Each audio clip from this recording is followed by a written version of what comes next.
कि हमारे कृषि विभाग की तरफ से चूहा और छछूंदरों से रोकथाम कैसे हमें रोकथाम करनी चाहिए, उनसे कैसे बचना चाहिए और इनसे कौन सी घातक बीमारियां, जो कि आम समाज के लिए हम लोगों को नहीं पता होता है। देखने में तो छोटी चीज़ है चूहा और छछूंदर, मान इससे कोई नहीं आ रहा कि चूहा है, लेकिन क्या बीमारी उससे फैल सकती, कितने हम उसमें आ जाते हैं, उसके संक्रमण में कैसे हम आ जाते हैं। ठीक है, चूहा और छछूंदर, ये अभी पहला सेशन चल रहा है, नया वर्ष स्टार्ट होता है, आप लोगों का नया सेशन स्टार्ट होता है, नई कक्षा। और ये हमारी जो मुख्यतः जो एक फसल है जो हम लोग खाने के रूप में यूज करते हैं, वो भी एक सप्ताह के अंदर उठ के हमारे घरों में आ जाएगी, जो होती है गेहूं की फसल। कटाई चल रही है, आने लगी है, ठीक है, जो कि हमारे घरों में भंडारण होता है। चूहा और छछूंदर जुलाई में जो फैलता है, वो बारिश होती है तब चूहा बिलों से निकलते हैं, तब ज़्यादा वो रहता है। उधर अक्टूबर में भी ऐसा ही रहता है। तो अभी अप्रैल महीना चल रहा है, गेहूं की फसल आने वाली है। इससे जो बीमारी चूहा और छछूंदर से फैलती है, एक होती है लेप्टोस्पायरोसिस बीमारी।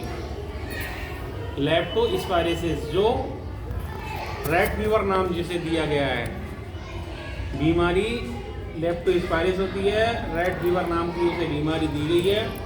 और इसके जो लक्षण हैं, मुख्यतः शरीर में दर्द होना, आंखें पीली पड़ना, बुखार आना, उल्टी दस्त होना, ये इसके लक्षण हैं। ये हमारे चूहा छछूंदर के मूत्र से फैलते हैं। किससे? मूत्र से। कैसे हम संक्रमण में आते हैं? जो बाजार से सब्जी आ रही है, हमारे घरों में आटा रखा है, चावल रखे हैं, गेहूँ या जो भी तरह तरह की जो खाने के पदार्थ रखे हुए हैं, पानी है, हमें आपको नहीं पता, अगर वो खुले में रखे हुए हैं, अगर वो हमने अगर ग्रहण कर लिया तो आपको पता थोड़ी कि यहाँ चूहा निकल के गया है, ठीक है। तो उसके हम संक्रमण में आने से हमें ये बीमारी होती है।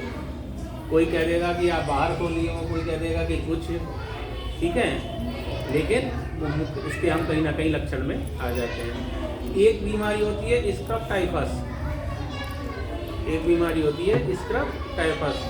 चूहा छवि ने देखा होगा, चूहा छछूंदर है ना, तो उसके जो बाल होते हैं उन्हें हम बोलते हैं पिसुमाइड। क्या बोलते हैं? पिसुमाइड जो बोलते हैं। उनके जो होते हैं, हमारे घरों में मान के चलिएगा कहीं बिस्तर रखा हुआ है, जो रात दिन ओढ़ने बिछाने वाले जो कपड़े होते हैं, ठीक है, या आपके जो कपड़े ही रखे हैं, गुड़ी गुड़ी करके कहीं रखे हैं, अगर चूहा उनसे निकल के जा रहा है, तो जैसे आप लोग लड़ जाते हो ना, चूहाओं में लड़ाई हो जाती है ना, तो उनके कहाँ बाल अगर वहाँ हैं और कोई हमने ओढ़ लिया या बिछा लिया और वो हमारे शरीर से अगर टच हो गया, तो इस जो स्पायरोसिस जो बीमारी होती है, स्क्रब टाइफस सॉरी, उससे क्या होता है कि हमारे शरीर में खुजली,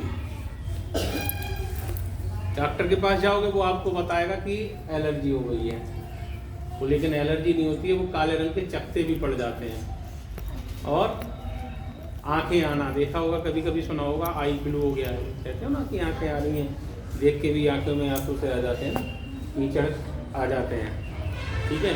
तो आई ब्लू भी बहुत ज़्यादा चलता है। कभी कभी एक आराम रहता है कि ज़्यादातर देखने को मिलता है।